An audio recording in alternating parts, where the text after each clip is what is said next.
pakinggan ang kwento ng buhay pag-ibig dito sa Jots Love Notes. Tito Jots nga pala ang inyong lingkod.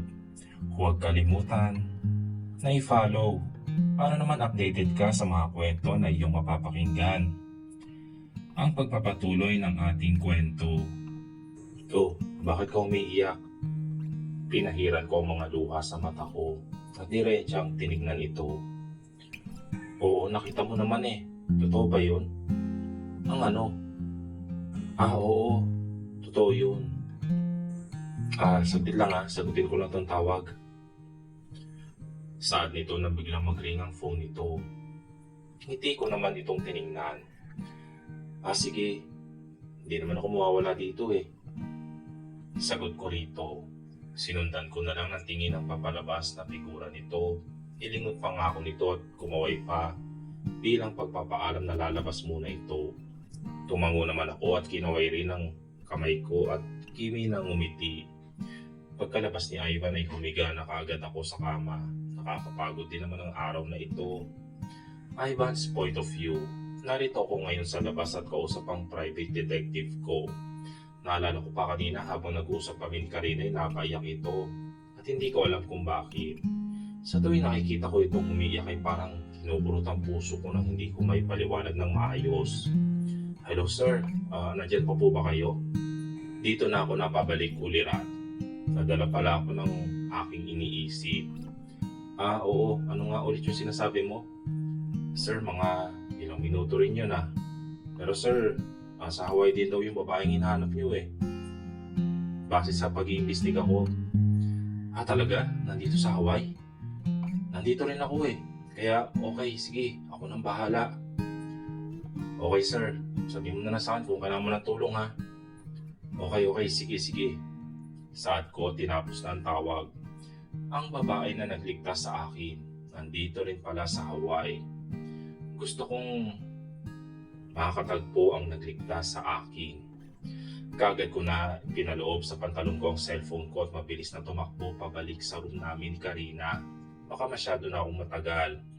Pero napahinto ko parang may nahagip ako naglalakad sa hallway. Babae na naka-red dress. Pinagmasdan ko ito at parang nag-slow mo ang mundo. Si Karina? Nakapula?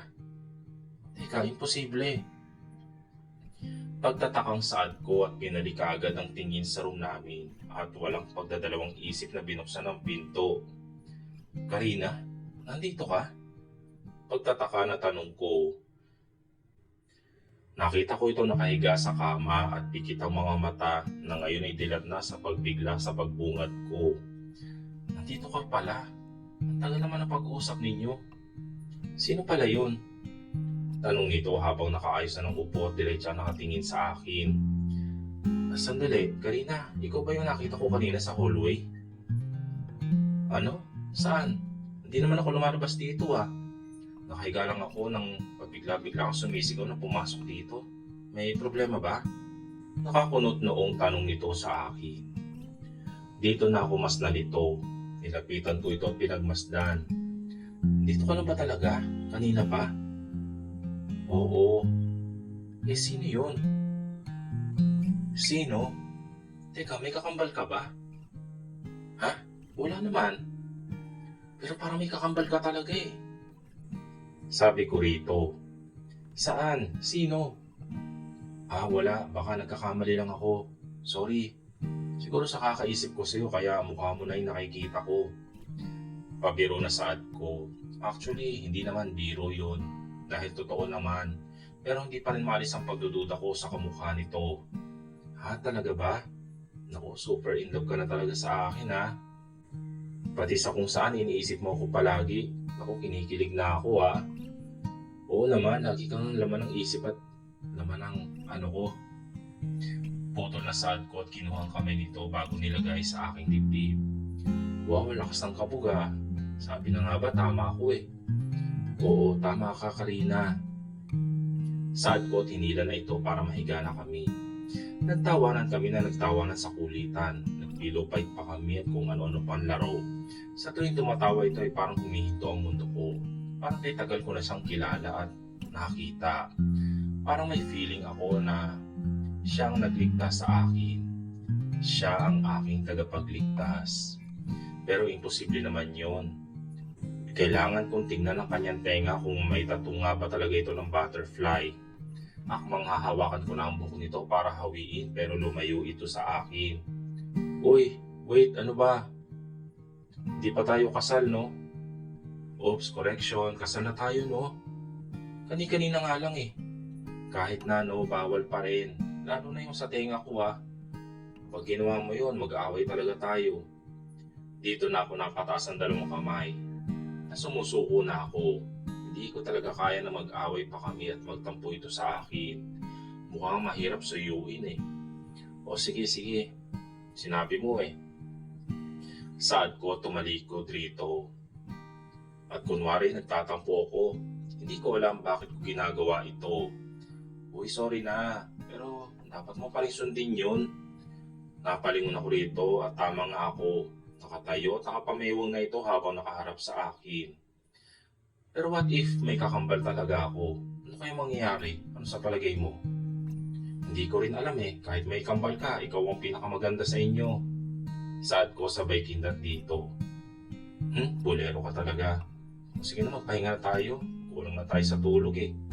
Saad nito tumabi sa akin. Gusto ko makita yung butterfly na tattoo nito sa tenga. Pero pinagbawalan na ako, kaya sa susunod na lang ako mag-check.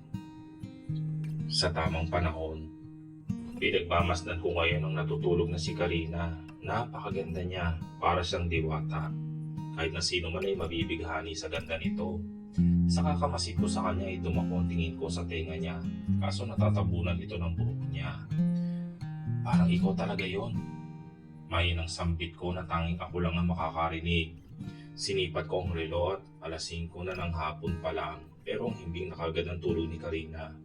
Napagod siguro kanina. Ibinalik ko ang tingin sa natutulog na diwata. Akmang hahawakan ko ng malambot nitong pisngi nang bigla itong gumalaw. Kaya napaayos kagad ako ng higa at nagkunwaring tulog. Mga ilang minuto ang tinagal ng dinalaw na agad ako ng antok. Karina's point of view. May nararamdaman ako na parang may nagmamasid sa akin habang natutulog ako, kaya marahan akong gumalaw. Unti-unti kong minulat ang mata ko at nilingon si Ivan, at himbing na himbing naman ito sa pagtulog. Humihilik pa nga. Imposible naman na siya ang nagmamasid sa akin. Siguro nagkakamali lang ako. Ibinalik ko ngayon ang tingin kay Ivan na tulog na tulog. Eto na naman, parang may kakaiba akong nararamdaman. Naalala ko kanina na tinangka nitong hawiin ang buhok ko sa tenga. Pero bawal talaga ang sabi sa akin ng uncle ko na pumanaw 10 taon ang nakakalipas. Sinabi sa akin ito na wag kong ipapakita ang tattoo ko sa tenga. Tinanong ko ito kung bakit, pero yun rin ang oras na pumanaw na siya. Kaya ngayon ay palagi kong tinatakpan ng tattoo ko sa tenga na butterfly. Pag naka-ponytail naman ako ay tinatakpan ko ito ng makeup para hindi mahalata. Kasi pag nakita raw ito ng mga tao na nagtangka sa buhay ko ay maaari nila akong patayin. Namimiss na kita, uncle. Sino ba talagang totoo kong magulang? Bakit sa tuwing nagtatanong ako, iniiwasan nila sagutin ako? Bakit? Bulong ko sa hangin habang nakatingin sa kisame. Ang dami-daming gustong itanong pero sino naman ang tatanungin ko? Ni wala namang makasagot sa tanong ko. Iiling-iling na lang ang ulo ko at umayos na agad sa higa para matulog. Kulang pa talaga ako sa tulog eh. Napagod siguro ko kanina. Nagulat pa ako at napaupo na may biglang kumatok sa pinto. Nilingon ko si Ivan pero tulog pa ito. Kaya hindi ko na ito ginising at tumayo na ako. Habang pupungos-pungos pa ng mata, tumingin ako sa bintana at napansin ang sikat na araw. Ay, baka yung tagalinis. Bakit ang aga naman? Sabi ko habang papalapit sa pinto. Pero bakit ako kinakabahan ng ganito? Parang kay tagal ko nang kilala ang kung sino man ang nasa pinto. Dahan-dahan kong binuksan ang pinto pero sa gulat ko ay walang tao na binuksan ko ito. Nilakihan ko ang bukas ng pinto pero wala talaga. Di na ako nakontento kahit kinakabahan ay lumabas na ako. At palingon-lingon sa paligid pero walang tao. Imposible namang ligaw na hayop o kung ano pa man. Imposible namang engkanto ay hindi naman totoo yun. Huy! Ay, ano ba yan? Dito na ako napatulon at napasigaw sa gulat. Nang lingunin ko si Ivan lang pala. Di ba kanina tulog pa ito pero ngayon andito na. Wala man ako narinig na yapak nito na papalapit.